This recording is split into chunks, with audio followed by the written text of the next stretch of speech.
எந்த குடும்பத்தில் இன்கம் இல்லாமல் அவுட் கோயிங் அதிகமாக இருக்கோ அந்த குடும்பம் ஒரு நாள் தரித்திரத்துக்கு வரும்.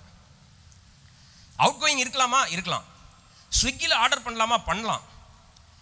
நினச்சதை வாங்கலாமா? வாங்கலாம். கேஎஃப்சி போகலாமா? போகலாம். பட் இன்கமுக்கும் அவுட் கோயிங்க்கும் ஈக்குவல் பண்ணணும்.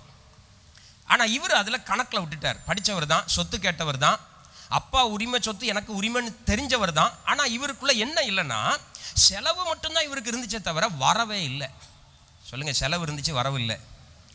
நம்ம விசுவாசிகளுக்கு சொல்லித்தரேன், நீங்கள் நல்லா வாழணும்னா உங்கள் செலவு வரவுகளை கணக்கு பாருங்கள். புத்தி உள்ளவன் கணக்கு பார்க்க கடவன். ஒரு மாதம் எவ்வளோ வருமானம் வருதோ அதுக்கு கீழே உங்கள் செலவுகள் இருக்கணும். ஒரு 10% கடைசி நாள் வரைக்கும் உங்கள் கையில் இருக்கும்படியான செலவு உங்களுக்கு இருக்கணும்.